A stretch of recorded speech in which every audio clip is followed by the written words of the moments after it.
Bien, je vous propose de passer à la troisième conférence. Donc, il s'agit de Monsieur François Buhlmann, qui est ingénieur IPFL. C'est un corporatiste, donc je permets de le mentionner. Ingénieur IPFL qui a fait son début de carrière dans l'automobile, si mes informations sont bonnes, et qui est actuellement Senior Vice President de Engine Sensing Product Group de Megit à Fribourg. Et le thème de sa présentation est la supply chain dans l'aéronautique à l'heure de la COVID-19. Un grand merci de votre présence et je vous cède la parole. Merci. Bonjour à tous. Alors, merci pour votre introduction, M. Viseur.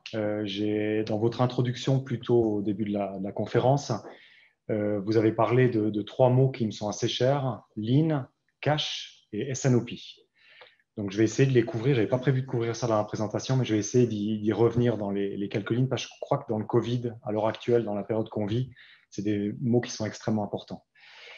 Donc, si je commence le titre « Supply chain dans l'aéronautique à l'heure de la Covid », et c'est celui-là, merci. Qu'est-ce que ça veut dire être responsable d'un produit groupe? Un produit groupe, en fait, je suis responsable d'une partie de l'organisation de Megit qui traite toutes les pièces qui font de la mesure sur un réacteur d'avion. Il y a plusieurs usines du groupe Megit qui livrent des pièces pour ce type de produit, dont une usine à Fribourg, Villars-sur-Glâne, l'usine de Megit. Et c'est le Covid, la supply chain de cette usine qui vont nous occuper aujourd'hui. Le contenu de ma présentation, je vais d'abord donner le contexte. Le but, ce n'est pas de faire de la publicité pour la société, c'est juste pour vous expliquer un peu qui on est, quels sont nos produits, pour que vous ayez une idée de quel type de supply chain on parle. Concernant la partie importante de la présentation, j'ai utilisé le modèle SCORE de l'APIX, ça veut dire Source, Make, Deliver, avec l'approvisionnement, la production, la logistique. Et au vu de la géopolitique actuelle et de la pandémie, je me suis dit qu'un petit point sur la partie commerciale et trade compliance pouvait être intéressant aussi. Donc, qui est Megit à Fribourg? Alors, Megit à Fribourg, c'est originalement une société qui s'appelle Vibrometre, qui a été créée en 1952, rachetée par Megit en 1998. On est des experts en technologie piézoélectrique pour la surveillance de moteurs et en électronique à haute température. On a environ 500 employés en 2019 sur le site à Villars-sur-Glâne. Il y a plus de 100 ingénieurs de R&D, donc vraiment de recherche. On est plus de 150 opérateurs de production sur site, donc on produit tout ce que nous vendons. Et on a environ 40 apprentis. Je le mentionne parce qu'on y attache une grande importance. On a 10 apprentis par année et on a notre propre centre d'apprentissage. En 2019, on avait un chiffre d'affaires d'environ 170 millions de francs suisses, un tiers sur le marché de l'énergie, 2 tiers sur le marché aéronautique. De quoi on parle?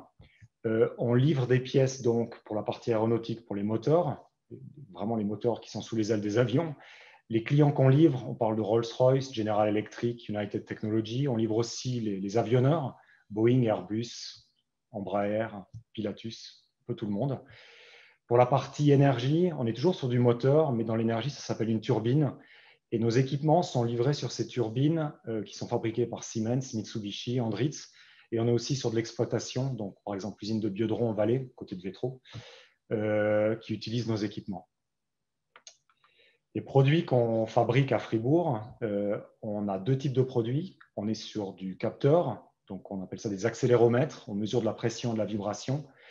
Et c'est des capteurs qui vont soit sur le marché énergie, soit sur le marché aéronautique. Et on fabrique de l'électronique. L'électronique, on a deux types. On a une électronique de surveillance pour tout ce qui est turbine, énergie. Donc, vous voyez, c'est à droite sur la planche. C'est une électronique qui est dans des baies industrielles, donc température contrôlée, etc.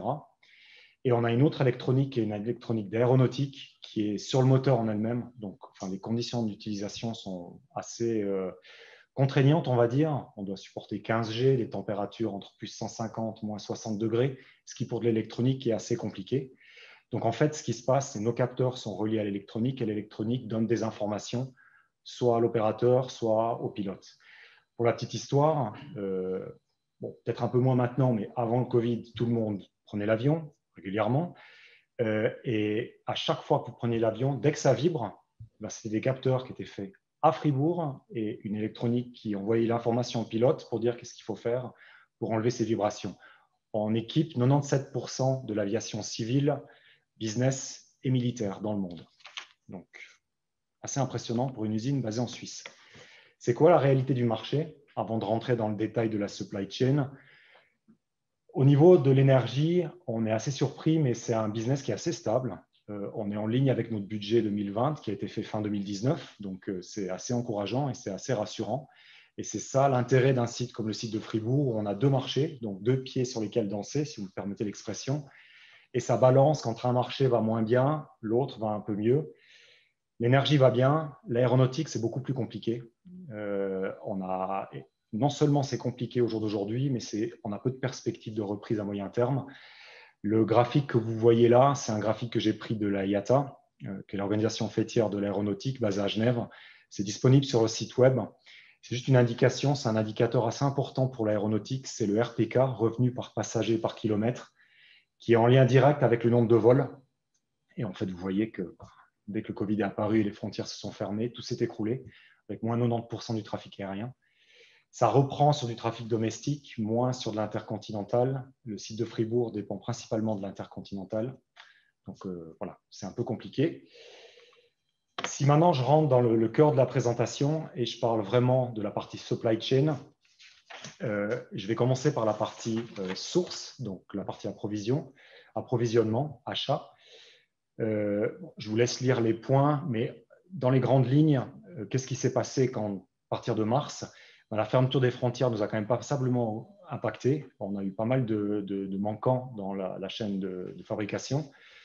On a une chaîne d'approvisionnement qui est internationale. On a une grande partie de nos fournisseurs qui sont dans un rayon de 30 km de Fribourg, mais sur des plus grands volumes, on dépend de fournisseurs en Angleterre, aux États-Unis et en Asie. Donc la Chine, dès fin février déjà, on avait des manquants.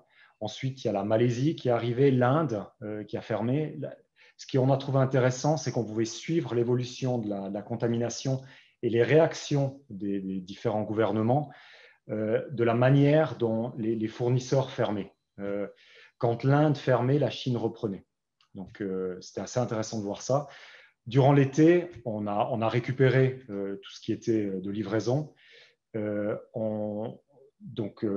Voilà. Ce qu'on observe aussi en termes de fournisseurs, ces dernières années, les fournisseurs ont fait des gros investissements sur les infrastructures. Et c'est là où la partie cash peut rentrer en ligne de compte. Dans le monde de l'aéronautique, je pense que ce n'est pas le seul, mais tant dans la partie fournisseur, la partie Megit en elle-même ou la partie client, donc les grands comme Airbus, Boeing, tout le monde protège son cash. Et donc, avec ces investissements sur l'infrastructure de nos fournisseurs, quand le volume baisse, ça crée pas mal de tensions. Tout le monde est en train de protéger un peu ses arrières et protéger son futur. Un des aspects qu'on a essayé de couvrir à travers Megit, non seulement le site de Fribourg, mais Megit en termes de groupe, on a essayé de consolider notre base de fournisseurs déjà depuis quelques années. C'était une urgence, enfin c'était quelque chose d'important qu'on a fait ces dernières années. Ça devient impératif au jour d'aujourd'hui avec la période Covid. J'ai marqué mon point 4, là, une gestion quotidienne de la demande afin d'optimiser l'approvisionnement. Vous avez mentionné, comme tu disais, le SNOP. Alors, chez nous, on ne l'appelle pas SNOP, on l'appelle SIOP. On a rajouté le I d'inventaire et on est passé en période de crise sur une gestion du SIOP à la semaine. Donc, vraiment une réaction extrêmement réactive par rapport au marché, par rapport à nos clients et aussi par rapport à nos fournisseurs. On est de retour à un cycle mensuel, mais c'est quelque chose qui nous préoccupe énormément. Ce qu'on observe, c'est qu'on a une baisse significative des inventaires chez nos clients. Et donc, on est directement impacté, on n'a plus le droit à l'erreur et ça se répercute à travers toute la chaîne de fourniture. Une chose importante à mentionner, on a des fournisseurs qui ont été bien protégés, et nous aussi d'ailleurs, par ce que les États ont mis en place en termes de support, des mesures d'accompagnement, chômage économique en particulier, dans des États qui n'ont pas l'habitude de le faire, par exemple les États-Unis, l'Angleterre. On connaît les mesures françaises, allemandes, suisses. Ça a bien protégé les entreprises, les fournisseurs jusqu'à la fin septembre. C'est des mesures qui ont arrêté d'exister aux États-Unis et en Angleterre depuis la fin septembre et on commence à sentir les premiers impacts avec les premières faillites de fournisseurs. Donc, on a la deuxième vague, je mets des gros guillemets, sur le COVID, la Covid qui est en train de nous arriver et oui, l'incertitude dans notre monde va perdurer. Si je passe maintenant sur la partie make, donc la partie vraiment production, ce qui touche l'usine de Fribourg, avant de rentrer dans le spécifique Fribourg, j'aimerais faire une petite parenthèse sur l'industrie aéronautique en général. J'ai de la chance dans ma carrière d'avoir passé de l'automobile, après plus de 5 ans dans l'oil and gas et maintenant dans l'aéronautique. Et si je regarde d'un point de vue industriel, l'industrie aéronautique n'est pas la plus mature des industries. C'est en termes d'excellence opérationnelle. L'industrie aéronautique a des marges assez confortables, on va dire. C'est une industrie qui est extrêmement normée, extrêmement encadrée, donc peu d'acteurs, peu de compétition, des grandes marges et pas un besoin jusqu'à présent de se réinventer. Donc, une partie lean qui a été un peu oubliée. Là, je rebondis, je repars sur la partie Megit en général.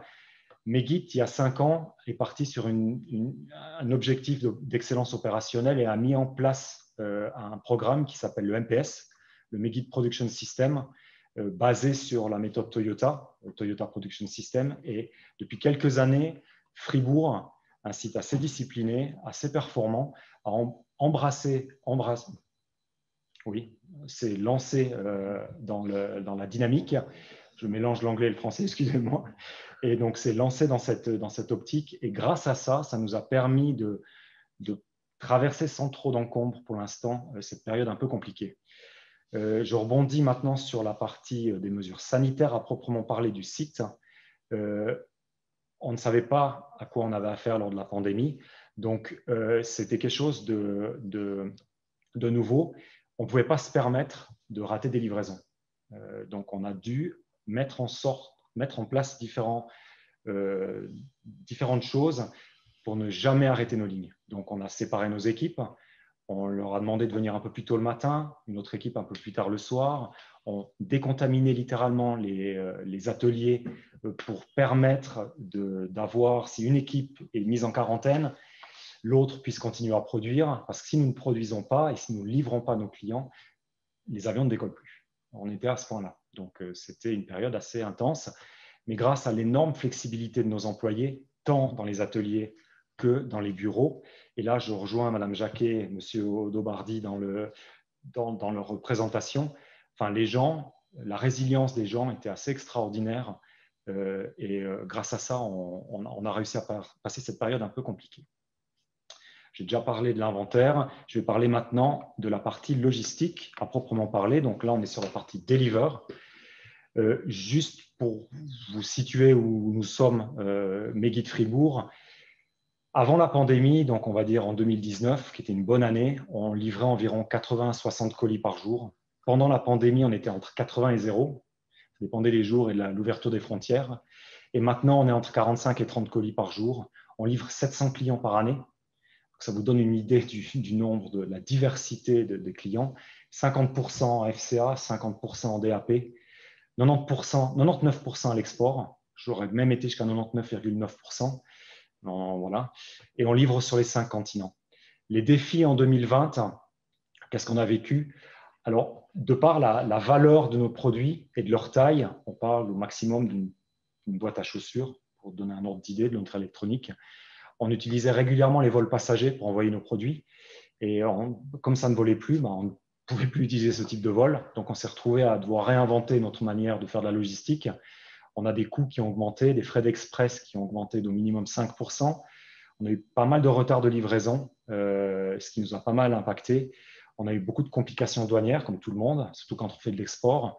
Et on a eu paradoxalement une contrainte sur la taille des colis. On avait l'habitude de grouper certaines de nos pièces. On ne pouvait plus parce que dès qu'on avait une place dans un avion, on l'utilisait. Donc, on devait, ça a de ce fait augmenté nos coûts de transport. En termes de futur, je ne suis pas un spécialiste dans la logistique, mais je me suis adressé à Mme Diaz, qui est notre responsable logistique sur le site. Et sa vision, j'ai mis des points d'interrogation un peu partout, ce n'est pas une science exacte. Elle voit une augmentation des coûts, en tout cas un maintien des coûts plus hauts sur les prochaines années. Digitalisation, alors j'ai mis un point d'interrogation, parce que j'étais assez surpris de sa réponse. Pour moi, l'amélioration continue, elle vient d'une volonté d'améliorer ses produits, ses services, alors qu'elle parlait plus de digitalisation et de réduction de papier de par la pandémie. En fait, elle me parlait qu'à la douane, pour une fois, ils autorisaient l'envoi de PDF plutôt que de papier pour éviter une contamination du virus. Et donc, elle voit une digitalisation qui s'accélère liée à la pandémie et non pas liée à une envie d'améliorer le produit et le service. Pour la petite anecdote, vous avez une petite photo en bas, pour ceux qui arrivent à voir. En fait, c'est une demi-palette de papier et ça correspondait l'année passée à l'équivalent d'une semaine de papier pour la logistique. On livre la Russie et l'Ukraine, donc c'est plus de papier que de pièces, en fait. Et aujourd'hui, avec la même quantité de papier, on tient quasiment un mois et demi. Rapidement, la trade compliance, dans la partie commence à venir court. Un aspect principal, la géopolitique. On voit les tensions entre les différents pays, les États-Unis, la Chine, la Russie, le Venezuela.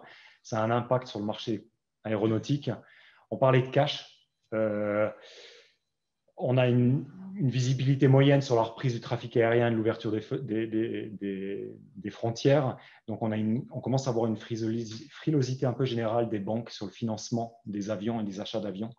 Donc, on est une industrie qui commence à devenir à risque. On a certains clients assez réputés, comme un Rolls-Royce, par exemple, qui était un des fleurons de l'industrie britannique, qui a été classé junk par certaines maisons de cotation ces derniers mois. Donc, pour vous donner l'idée de la tension sur le marché aéronautique. Donc, voilà, une partie commerciale un peu compliquée.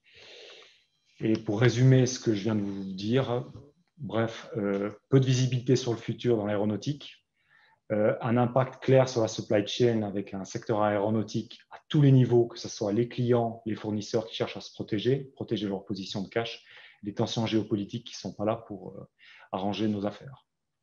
Voilà. Merci beaucoup. Merci. Je passe à des questions. Merci beaucoup. Il n'y a pas de questions. Est-ce que vous avez des questions ou remarques? Moi, j'ai une question. Dans beaucoup d'entreprises de production un peu similaires à la vôtre, il y a eu un effet. Les clients ont moins commandé, les fournisseurs cherchaient absolument à livrer. Est-ce que vous avez eu une situation aussi similaire chez Medit? Oui, je vais la répéter. Ouais. Merci pour la question. En fait, la question, elle était, ce qu'on a vu dans l'industrie, c'est des clients qui commandent moins, des fournisseurs qui veulent pousser leur livraison. Est-ce qu'on a vécu ça? Oui, on l'a vécu. Ce qu'il faut savoir, c'est que vous avez vu les clients auxquels on livre. On parle de Boeing, on parle d'Airbus, on parle de Rolls-Royce, General Electric. C'est des sociétés qui font plus de 200 000 personnes. Nous, on fait 10 000 personnes, 500 à Fribourg. Donc, au niveau contractuel, on va dire que c'est plutôt à leur faveur. Et donc, tout ce qui était contractuel était respecté. Donc, tout sur la partie SIOP ou SNOP, les fenêtres de livraison ou les fenêtres de modification de la demande étaient respectées. Et tout était respecté. Mais au-delà de là, ouais, c'est toujours compliqué au jour d'aujourd'hui avec des clients qui n'ont pas de visibilité sur le long terme. Donc, ils baissent leurs commandes, des fournisseurs qui se retrouvent avec du stock, qui veulent vendre, et nous qui nous trouvons au milieu. Donc, ouais, une gestion au jour le jour. Je ne sais pas si ça répond à votre question, mais ouais. Voilà. Parfait. J'ai encore une question. Ah, top. Quel mode de transport utilisez-vous depuis l'Asie pour vos importations? L'avion. L'avion. Oui, l'avion, clairement. La partie du transport, au vu des marges et au vu du coût de nos pièces et de l'importance de livrer à temps, à nouveau, si on livre en retard, un avion ne décolle pas. Donc, le coût du transport, il est marginal par rapport au coût de la pièce finale. Donc, on utilise l'avion. Merci. Voilà. Très bien. Merci Merci beaucoup.